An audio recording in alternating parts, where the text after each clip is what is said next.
This is old man McGuffin. He's here to tell you a story. I need you to come closer. Closer still. Come a little closer. The story is, get off my property. No, I'm just kidding. You stay right there and let me tell you about old man McGuffin. You see, I come from Tennessee. I come from Vault 56, one of many experimental vaults that dealt with cryogenics. It sounds like a big word, and to old man McGuffin it was. It's just a fancy word for freezing your butt off for about 300 years. And let me tell you, I wasn't happy. You see, old man McGuffin, he lived way before the Great War started. I was about 50 watching the news on October 23rd, 2077. I was just watching the news, and then the emergency broadcast came on, and I was told to get to my nearest vault. So I hopped up and almost ran out of my shorts when I did. I didn't have a belt on. It was early in the morning. I was just getting up. I ran out that door, and I ran to Vault 56, and next thing you know, I'm in this giant pod, and next thing you know, I'm waking up 300 years later in Tennessee in Vault 56. I walked out, and it was a sight to behold. Everything was destroyed. It was just a giant wasteland. And I couldn't stay in that vault. There was too many people. And old man McGuffin likes his solitary confinement.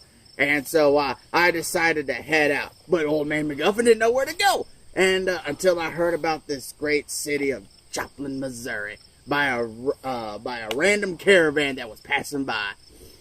And what did old man McGuffin do? Oh yeah, that's right. I decided to head out.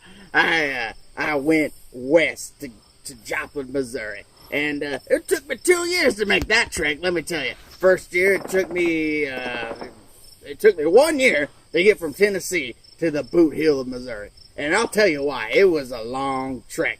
I didn't realize there were so many goddamn hills between the journey.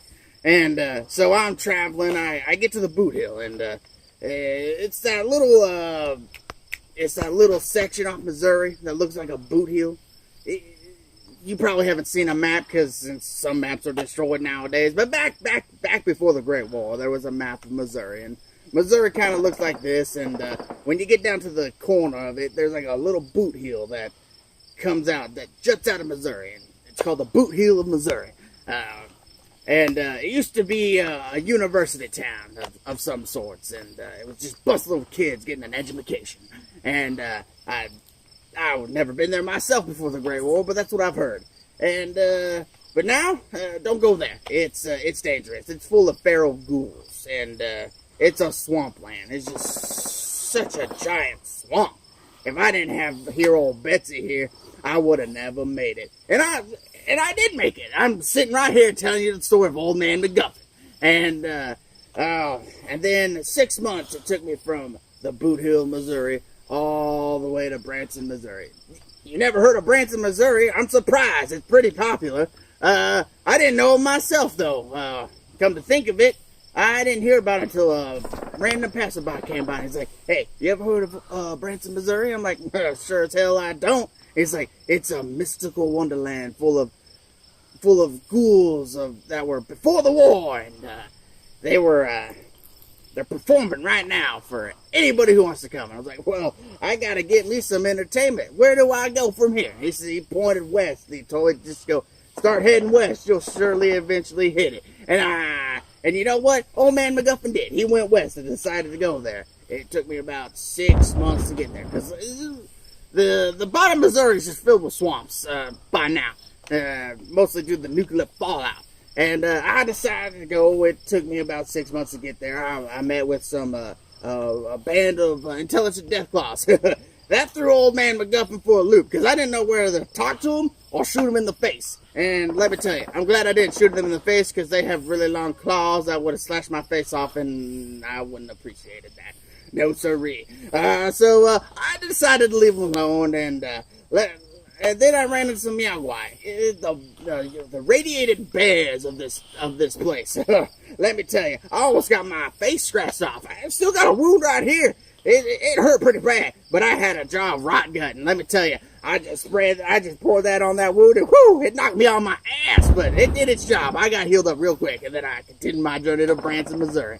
And before you know it, I was in Branson, and let me tell you, it was a sight to behold. And old man McGuffin wasn't really impressed. You see, it was just performers. All the carnival rides were mostly broken, and they needed engineers. They want to get their rides up, but they can't because there's not smart enough engineers. And let me tell you, old man McGuffin is not an engineer. I can't do any of that. So I only stayed for maybe probably about a week before I decided to mosey on through, because there was just too many people, and all the wind surrounding it I couldn't take for myself because it was occupied. Let me tell you, it was occupied by hillbilly cannibals, and let me tell you, I had to fib my way through that, because let me tell you, if you got flesh and blood, they will eat it. But they saw me like, hey, you talk like us, you dress like us. And I was like, I sure do.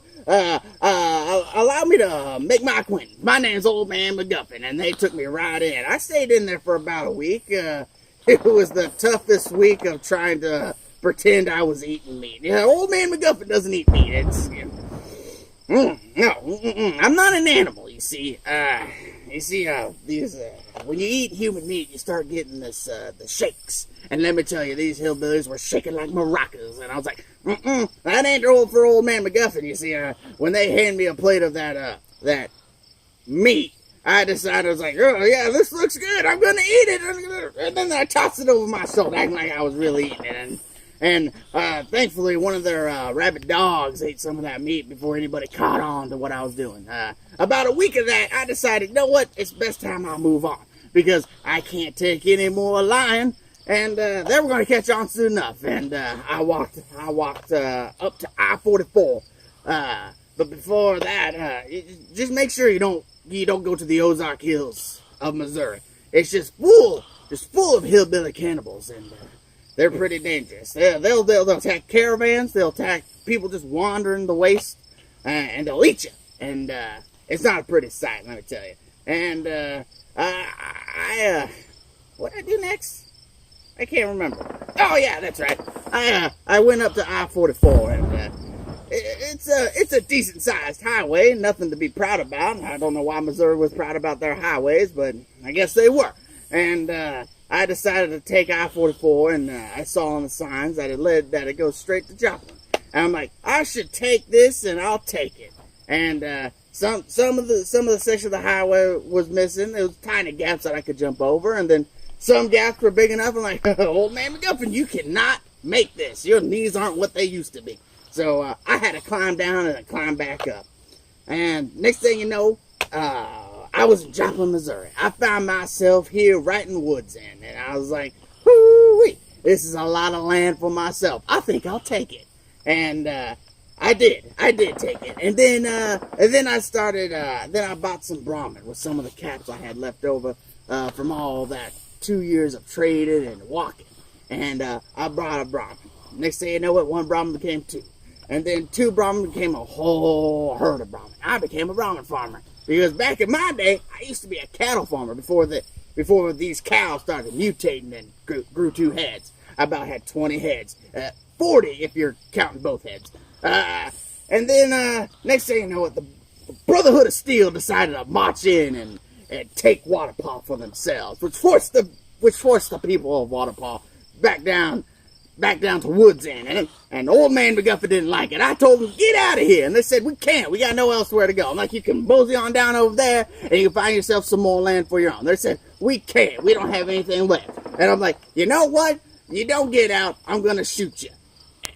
But Old Man McGuffin didn't, mostly because they had more weapons than me, and Old Man McGuffin doesn't want to die. And I didn't, because I'm sitting right here and still telling you the story. But you've heard enough of the story, and I forgot what I was gonna do next. What was I gonna do next? Tell me. I can't remember. Oh yeah. That's right. You're new to around here, and I've talked to you long enough, and there's only 3 rules you got to know when you're dealing with Old Man McGuffin. And let me tell you, they're pretty important rules. Let's see here. Oh, yes. Rule number 1. Rule number 2. And rule number 3, most importantly, get off my property.